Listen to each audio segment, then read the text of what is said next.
Her name was Linnea. I don't remember her last name. I was a junior and she was an incoming freshman. I saw her at school one day and I was struck. She had almond-colored skin and cornrows and wore baggy boys' clothes. Her smile was radiant. She was a tomboy, played basketball, and hung with all of the basketball girls, the secret lesbian society in our school. She was the first time I realized that I was actually attracted to women. I had been suspecting so since I was about 12 at least, but it wasn't until her that I knew. Like most teenage girls, I became completely infatuated with my crush on her. Unlike most teenage girls, I lied to her guidance counselor by telling him I was her cousin so I can get her class schedule, and then proceeded to cut all my classes just so I could stand outside her classes so she could see me. Not the brightest plan or the most effective one, but this was new territory and I was winging it. One day, I finally mustered up the courage to get my best friend and tell her that I liked her. It did not go well. Let's just say that she didn't feel the same way. That was the first in a long series of what I lovingly refer to as botched lesbian experiences in my life. I was comfortable with being attracted to women. My mother is LGBT herself. After a tumultuous 12 years being married to my abusive father, she left him, dated men sporadically for a while, and then one day, Liza moved in with her daughter. This wasn't uncommon, as it was typical to have my mom's down-and-out friends stay with us at some time or another until they got back on their feet. What was uncommon about this was that we had never met this particular friend before. Then one day, my sister found something that my mom had written about buying Liza some flowers, and the cat was out of the bag, pun intended. At 14, my mom, who had been straight to me all of my life, was officially a lesbian. It didn't bother me, I was supportive, and yet telling her about my own sexuality was still scary. I had a hard time even admitting it to my friends. After coming out to my mom about my crush, she received the news well, albeit slightly uncomfortably. She even took me to my first gay bar for my 17th birthday. Aww. It was me, her girlfriend, and a lesbian couple she was friends with. We drank cinnamon shots out of test tubes that were illuminated and danced to house music all night long. It was the 90s. I had a blast. Shortly after that, I joined the military. My father's parting words to me upon heading to boot camp was, and I quote, "Don't become no dyke." It was a little too late for that admonition, Dad, but thanks. Joining the military would be the first time that I was out on my own. I was excited for the possibilities and eager to develop adult Vita.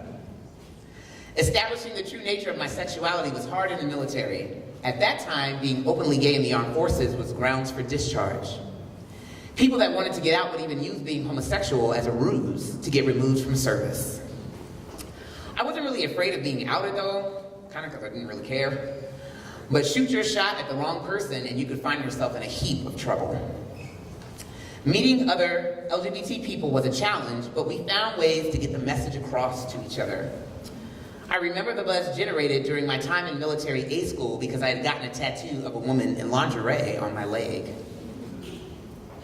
One night, I was sitting in the lounge watching TV by myself, and a new girl came in, Tanya. The funny thing about Tanya was that she was a popular new girl with a lot of guys on the base in heat for her, but little did they know that their advances were futile. She mentioned my tattoo and let me know that she was family. That was a code word we would use to let others know that we were LGBT. Tanya connected me to the other gay girls in our class, and I fell head over heels for Linda, a tall, soft-spoken tomboy with a lean frame and a quick wit. Only problem was Linda was Tanya's girlfriend and was completely obsessed with Tanya. Bad idea. Once again, I misplaced my desire. Botched lesbian experience number 2.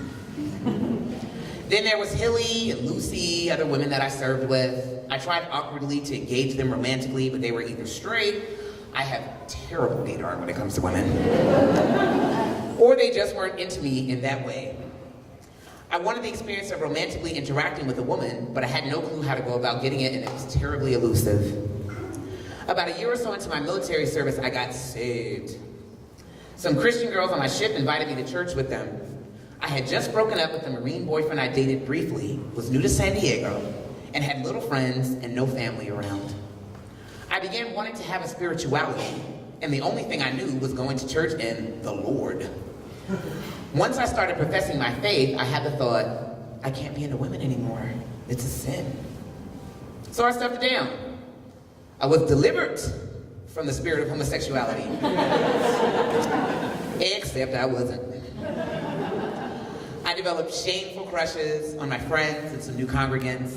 I remember I had a dream once about having sex with my church friend Michelle, and it was so intense, and so arousing, and so vivid, that I literally couldn't be around her for the next 48 hours. And it completely changed what I was attracted to in women, from studs and tomboys to femmes.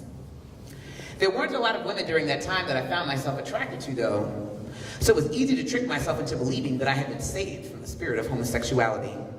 But it also made the few times that I did find myself attracted to a woman so jarring. I became fixated on them, infatuated, damn near obsessed. In 2003, however, I met my now husband, Kevin. He was a bright and promising new convert, and all of my friends just knew he was the one for me. After spending time with him at various functions and events sponsored by the church, I was completely taken by him. I fell hopelessly, totally in love with him, and I'm fortunate enough to still feel that way about him today. I knew I wanted that man to be my husband. Back then, my only goal in life was to get married, have babies, and further the work of the Lord by becoming a pastor's wife. What the fuck was I thinking? With my naive ass, okay?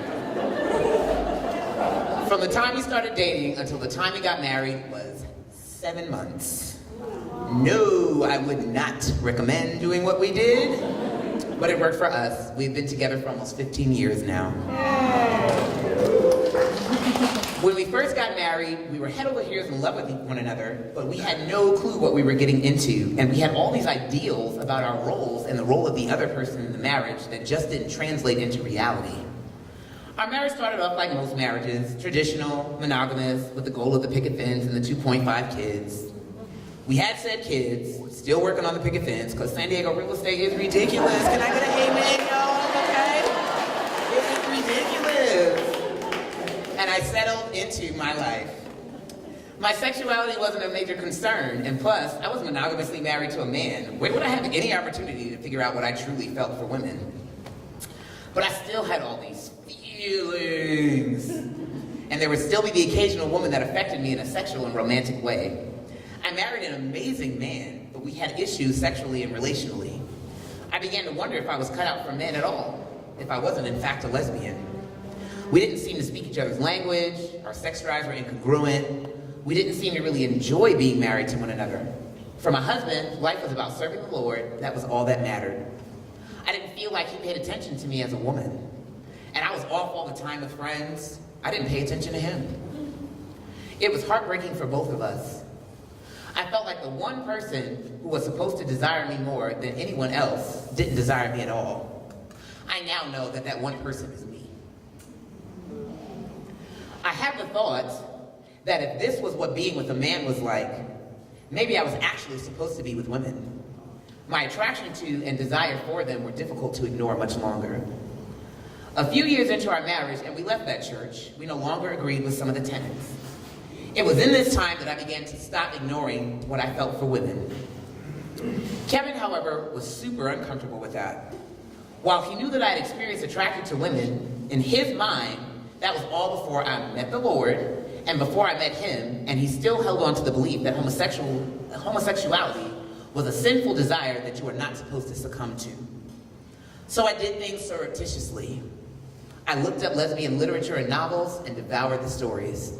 I loved experiencing the love that existed between the women in these books. It was beautiful and intoxicating and taboo and sensual and arousing. I discovered the L Word on Netflix and binged on all the episodes. But my husband found out I was watching it, so he created a password that I didn't know on the account, so I couldn't watch anything above a PG-13 rating. Hang on, y'all. Don't crucify me yet now. We all got to grow, okay?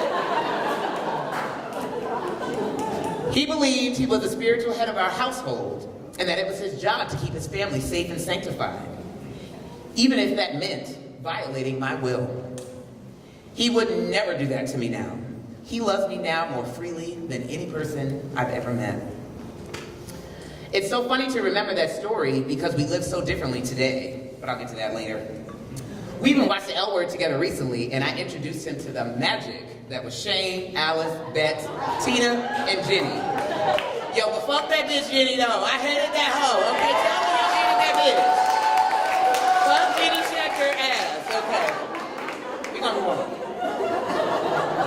Anywho, when my desire for romantic interaction with women got too large to ignore, I posted an ad in the personal section of Craigslist looking for other women like me.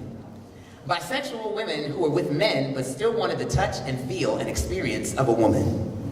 Women who had men that they couldn't tell about what they felt. Women who had the same secret as me. There I met Sarah. She was in her 20s, engaged, and had a toddler. She was the first woman I had sex with at 27 years old. Her behavior was so confusing. She would act like she liked me and then disappear. I did not understand it at all.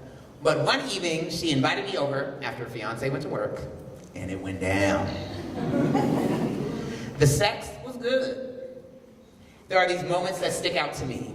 The feel of her soft hair, the surprise I registered when she removed her shirt, and she had breasts, amazing breasts. The folds of flesh between her legs that felt like silken velvet on my fingers. It came so natural, I enjoyed it. I remember having this moment where I was grappling with whether or not to go down on her.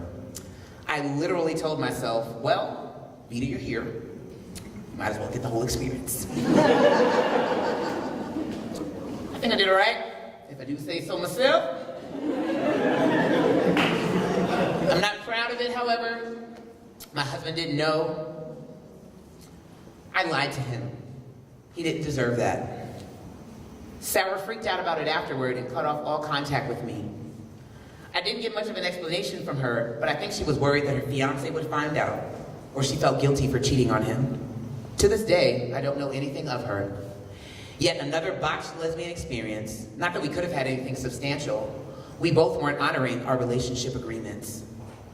I met a few other women on Craigslist, but nothing came of any of those interactions. I became frustrated. It's hard feeling like something is so much a part of who you are, so real to you, and the universe just doesn't have it in store for you. It was devastating. It made me feel undesirable, less than, unworthy. After several dead ends dealing with women online, I finally gave up. I guess it just wasn't in the stars for me. So now I'm 30 and my kids are in school and I'm doing the mom thing and the wife thing, PTA meetings and parent-teacher conferences and casseroles in 30 minutes. Very little time to sit and navel gaze about my sexuality and the broader meaning of it all. Ain't nobody got time for that. It was homework to check. Things were pretty standard American family until September of 2012 when my son got diagnosed with medulloblastoma, a brain cancer, at 6 years old. Holy fucking shit. It is amazing that your whole life can change in one sentence. It's a tumor. Now my life was radiation and chemo, physical therapy and hospital stays, emergency room visits and countless doctors and nurses. Cancer changed our whole perspective on life. Our narrow beliefs about right and wrong, religion and spirituality couldn't encompass the cancer experience for us. Cancer also showed us that we could survive anything as a unit, and that life is remarkably short. Being in the thick of it was so heavy though. Cancer has a way of making you feel like you can never breathe again, especially when it's your child that's dealing with it. You feel so helpless. We needed an escape from the graveness of our lives. By the way, my son is alive now. I always forget to throw that in there. And people are waiting for it. Oh my God, is he okay? He's totally okay. He's a wonderful child. So Kevin and I said, fuck it, let's have some fun. He had some sexual hang-ups to work through, and I wanted to experience interacting with women in a way that didn't mean lying to him. We started by simply going to the strip club together on Valentine's Day. We were tax return balling and sprung for the special nude lap dances, one for each of us. I found that it just didn't bother me as much as I thought it would, seeing him sexually interact with another woman. Next, we looked into possibly visiting a bordello in Nevada for a threesome, way too rich for our blood. Then we looked into possibly hiring a sex worker here in San Diego, didn't happen either. And finally, we went to our first swinger party. It's funny, people ask us who initiated our current non-monogamous state, and neither one of us did. We sort of evolved to this place. We actually have a joke about it. How many of you have heard 2 Chainz's birthday song? Birthday, if I die, bury me inside the booty club. Well, there's a line in that song that says, y'all been together 10 years, you deserve a menage, especially if she put that BMW in a garage. At the time, we had been married for about 9-10 years, and so Kevin would jokingly say that line to me, and I kind of retort back, you haven't given me a BMW. He did get the threesome. I do not have the BMW, so we got to talk about that. Swinging was a great discovery for me. I love sex and sexuality, and I finally felt like I was around people who were just as inappropriate as I was. I felt like I'd found my folks. Swinging helped me learn to love my body as it was. I was well over 300 pounds when we started swinging, and I just knew no one would want me. But that was the furthest thing from the truth. I never felt sexier. Swinging was also where I realized that I am truly bisexual. I was still concerned that maybe I should be a lesbian, but it was my experience with swinging that let me know that I was definitely bisexual. I liked dick from men way too much to be a lesbian. But it was great being able to meet women I could sexually interact with. It affirmed for me that my attraction to women was legitimate. Life on the swing set was awesome for a while, but it was much more natural to me than it was for my husband. I had no problem being a hoe out here.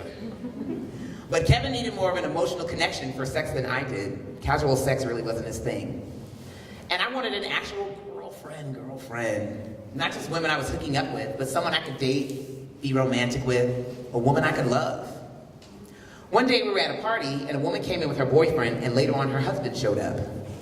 They were sitting around talking and laughing together, completely at ease with one another. Our minds were blown. This was a thing that people did? Unbeknownst to us at the time was that swinging was a common gateway to polyamory, the practice of having multiple loving romantic relationships. Polyamory appealed to my husband more than me.